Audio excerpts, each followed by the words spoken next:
All technique நண்பர்கள் அனைவருக்கும் வணக்கம். இன்றைக்கி நம்ம வீடியோவில் என்ன பார்க்க போகிறோம்னா ரப்பர் பவர் பிளேன் எப்படி பண்ணுறது தான் பார்க்க போகிறோம். ஆல்ரெடி இந்த வீடியோ போடுறோம்னு போன வீடியோவில் நான் சொல்லியிருந்தேன். இப்போ இது ரெடி ஆகிடுச்சு, வாங்க எப்படி பண்ணுறதுன்னு பார்த்துடலாம். வீடியோ கடைசி வரை ஸ்கிப் பண்ணாமல் பாருங்கள். வீடியோவோட எண்டை பார்த்து கண்டிப்பாக நீங்கள் கொஞ்சம் இம்ப்ரெஸ் ஆகுவீங்க. அதனால் வீடியோ கடைசி வரை ஸ்கிப் பண்ணாமல் பாருங்கள். ஃபஸ்ட்டு இதை ரெடி பண்ணாக்கு என்னென்ன பொருள் தேவை அப்படிங்கிறத பார்த்தோம்னா, பிளேனோட ஃப்ரேமுக்கு நம்ம அந்த பத்தி குச்சியை தான் யூஸ் பண்ண போகிறோம். பத்தியை இதை மாதிரி ட்விஸ்ட் பண்ணி எடுத்தோம்னா நமக்கு குச்சி மட்டும் அதில் தனியாக கிடச்சிரும். இதை மாதிரி 6 குச்சி எடுத்துக்கோங்க. அப்புறம் கொஞ்சம் ஐஸ் குச்சி கொஞ்சம் ஃபிட் பண்ணுறதுக்காக சூப்பர் க்ளூவும் அப்புறம் கொஞ்சம் நூலும் எடுத்துக்கோங்க. கட் பண்ணுறதுக்கு ஒரு புது பிளேட் ஒன்று எடுத்துக்கோங்க.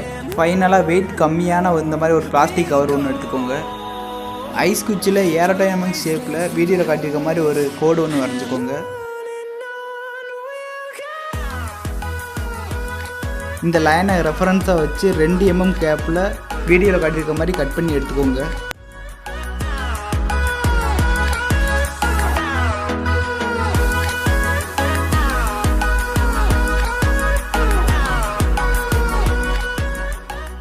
இந்த குச்சியை நம்ம ஏன் இந்த மாதிரி கட் பண்ணுறோம்னா, ஃப்ளாட்டாக நம்ம விங்ஸ் வைக்கிறத விட ஏரோடைனமிக் ஷேப்பில் வைக்கும்போது இதோட ஃப்ளையிங் டைம் அதிகமாக இருக்கும். அதனால தான் நம்ம இந்த ஷேப்புக்கு கட் பண்ணி எடுத்துக்கிறோம். பிளேடை யூஸ் பண்ணும்போது ரொம்ப சேஃபாக யூஸ் பண்ணுங்கள். கொஞ்சம் மிஸ் ஆனாலும் கையை கிழிக்கிறதுக்கு சான்ஸ் அதிகமாகவே இருக்குது. இதோ நமக்கு ஏரோடைனமிக் ஷேப்பில் குச்சி கிடச்சிருச்சு. இதே மாதிரி 10 குச்சியை கட் பண்ணி எடுத்துக்கோங்க. 10 குச்சியுமே ஒரே ஷேப்பில் ஒரே லென்த்தில் இருக்கா அப்படிங்கிறத செக் பண்ணிக்கோங்க. கூட குறையாக இருந்துச்சுன்னா ஒன்று போல் எடுத்து கட் பண்ணி விட்டுக்கோங்க. அடுத்ததாக நம்ம விங்ஸ் ரெடி பண்ணிடுவோம். விங்ஸ் ரெடி பண்ணுறதுக்கு 10 குச்சியிலேருந்து ஒரு 4 குச்சி எடுத்துக்கோங்க. அந்த குச்சி இந்த மாதிரி ஸ்கேலில் வச்சு மெஷர் பண்ணிக்கோங்க. வரக்கூடிய மெஷர்மெண்ட்டை 4ஆல் டிவைட் பண்ணி டிவைடிங் வேல்யூவை இந்த மாதிரி குச்சியில் மார்க் பண்ணிக்கோங்க. அடுத்ததாக ஏரோடைனமிக் ஷேப்பில் கட் பண்ணி வச்சுருந்த குச்சியை எடுத்து இந்த மார்க் பண்ணி வச்ச இடத்துல க்ளூவை யூஸ் பண்ணி வீடியோவில் காட்டியிருக்க மாதிரி ஒட்டிக்கோங்க. இதே மாதிரி 2 ஃப்ரேம் ரெடி பண்ணிக்கோங்க. ஃப்ரேம் ஒரே ஷேப்பில் ஒரே மாதிரி இருக்குதா அப்படிங்கிறத செக் பண்ணிக்கோங்க. ஃபைனலாக 10 குச்சியை மட்டும் வச்சு இதே மாதிரி பேக் சைடில் உள்ள விங்ஸ் இதே மாதிரி ரெடி பண்ணிக்கோங்க.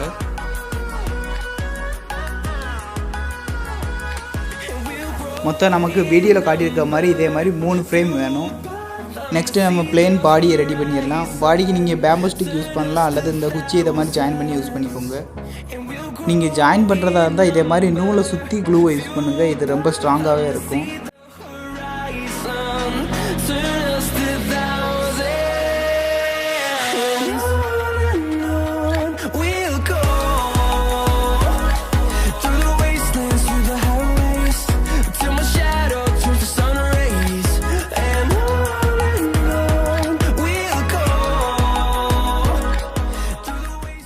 ஜாயின் பண்ணும்போது அது ஸ்ட்ரைட்டாக இருக்கா அப்படிங்கிறதையும் பார்த்துக்கோங்க. அதுவும் ரொம்ப முக்கியமானது தான். ஸ்ட்ரைட்டாக வச்சே ஒட்டிக்கோங்க.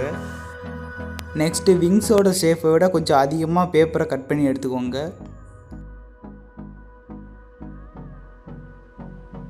விங்ஸ் ஃப்ரேமோட முன்பக்கத்தில் இந்த மாதிரி க்ளூவை ஃபுல்லாக அப்ளை பண்ணி வீடியோவில் காட்டியிருக்க மாதிரி பேப்பரை ஒன்று போல் நீட்டாக ஒட்டிக்கோங்க.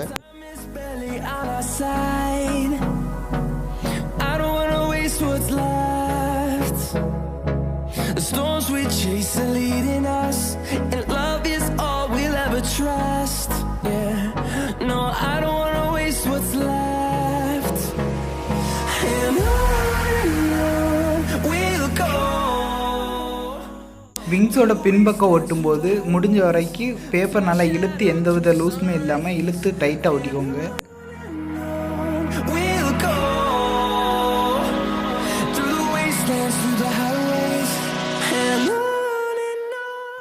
இதை மாதிரி எந்த சுருக்குமே இல்லாமல் ஒன்று ஃப்ளாட்டாக இருக்கணும். அதே மாதிரி ஒட்டிக்கோங்க.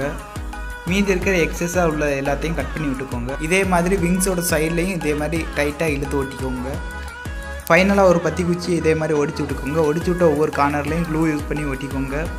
அதுக்கப்புறமா பேப்பரை நம்ம முதல்ல சுற்றுற மாதிரி இதுலேயும் சுற்றி ஒட்டிக்கோங்க. பெரிய விங்ஸ் 2ஐயும் ஒன்று போல் வச்சு வி ஷேப்பில் இதே மாதிரி க்ளூ யூஸ் பண்ணி ஒட்டிக்கோங்க. ஐஸ் குச்சியை 2ஆக கட் பண்ணி இந்த பாஸ் ஷேப்பில் இப்படி கட் பண்ணி எடுத்துக்கோங்க. இதில் ஒன்று ஹைட்டாகவும் ஒன்று ஷார்ட்டாகவும் இருக்கணும். ஹைட்டான பக்கத்தை விங்ஸோட முன் பக்கமும், ஷார்ட்டான பக்கத்தை விங்ஸோட பின்பக்கமும் இதே மாதிரி ஒட்டிக்கோங்க.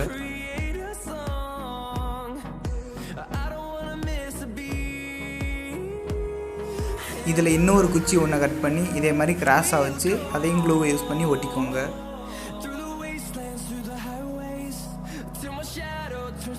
இன்னும் 4 குச்சியை எடுத்து விங்ஸ் மேலே இதே மாதிரி ஒட்டிக்கோங்க. இது விங்ஸு கீழே விழுந்தாலும் உடைய விடாமல் பார்த்துக்கிறோம். இதே மாதிரி சின்ன விங்ஸ் மேலேயும் க்ளூவை யூஸ் பண்ணி மேலே உள்ள அந்த வால் பகுதியை ஒட்டிக்கோங்க. அடுத்ததாக நம்ம ப்ரொப்பலர் ரெடி பண்ணிடுறோம். ப்ரொப்பலருக்காக நான் அந்த இப்போ டயர் டப்பா தான் யூஸ் பண்ணியிருக்கேன். டயர் டப்பாவோட அந்த வளைவான பகுதியில் இதே மாதிரி லீஃப் ஷேப்பில் கட் பண்ணி எடுத்துக்கோங்க.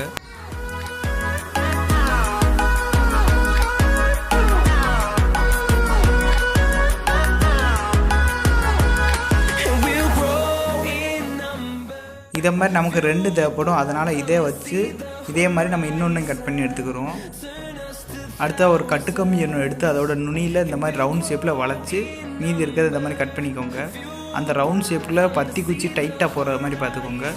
பத்தி குச்சி 2 பக்கமும் ஒவ்வொரு இன்ச்சு விட்டு மீதி இருக்கிறத கட் பண்ணி எடுத்துக்கோங்க. ஜாயிண்டாக இருக்கிற இடத்துல க்ளூவை யூஸ் பண்ணி ஒட்டி வச்சுக்கோங்க. கட் பண்ணி வச்சுருந்த அந்த பீஸை எடுத்து அந்த குச்சியோட ஓரமாக இதே மாதிரி ஓரத்தில் வச்சு க்ளூவை யூஸ் பண்ணி 2யுமே ஒட்டிக்கோங்க.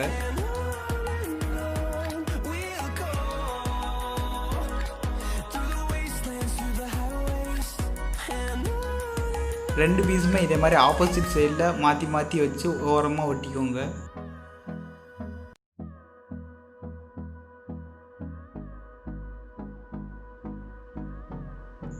நெக்ஸ்ட்டு ஒரு ஐஸ் குச்சியோட நுனியில் இதே மாதிரி கட் பண்ணி அதை ஃப்ளைட் பாடியோட ஃப்ரண்டில் இதை மாதிரி ஒட்டிக்கோங்க.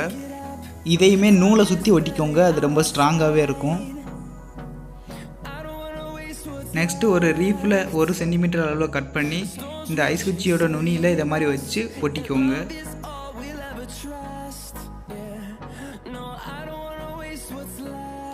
நெக்ஸ்ட்டு பெவிக்விக் கேப்போட அந்த நுனியை மட்டும் இதை மாதிரி கட் பண்ணி எடுத்துக்கோங்க. அந்த கட் பண்ணி எடுத்த பீஸை அந்த ப்ரொப்பலரோட ஷாப்பில் இதை மாதிரி கனெக்ட் பண்ணிக்கோங்க. ப்ரொப்பலர் ஷாப்ட்டை அந்த ரீஃபில் வழியாக கொடுத்து அதோட நுனியை இந்த மாதிரி ஒரு கொக்கி மாதிரி பெண்ட் பண்ணி விட்டுக்கோங்க.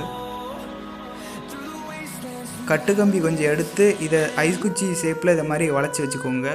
அதை அந்த ஐஸ் குச்சியோட பின்பக்கத்தில் இந்த மாதிரி கொடுத்து ஒரு சின்ன கொக்கி மாதிரி இதையும் வளைச்சி விட்டு மீதி இருக்கிறத கட் பண்ணி விட்டுக்கோங்க.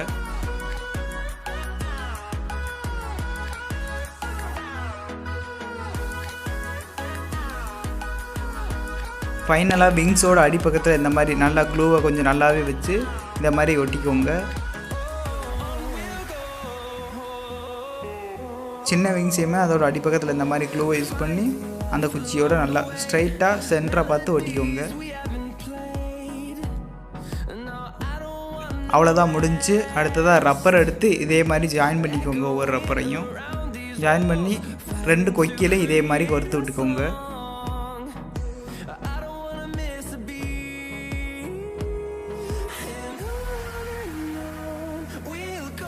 நமக்கு ரப்பர் பவரில் சுற்றும் போது காற்று பின்பக்கமாக வரணும். அதனால் நம்ம கைட்டு சுற்றும் போது காற்று முன்பக்கமாக வருத மாதிரி சுற்றணும்.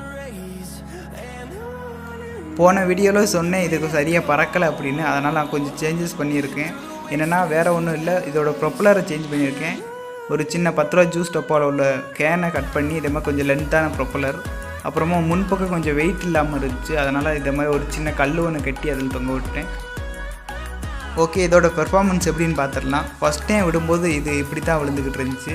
அதுக்கப்புறம் கொஞ்சம் கொஞ்சமாக நல்லா பறக்க ஆரம்பிச்சது.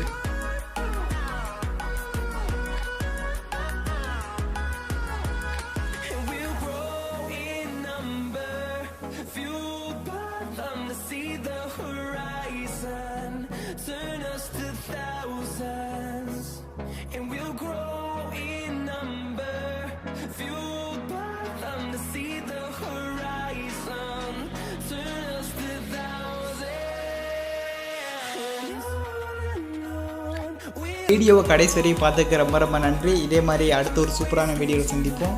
இதே ஃப்ளைனில் நான் ஒரு மோட்டரை ஒன்று ஃபிட் பண்ணேன். அதை இதை விட சூப்பராகவே இருந்தது. அது நான் அடுத்த வீடியோவில் அப்லோட் பண்ணேன். மறக்காமல் பாருங்கள்.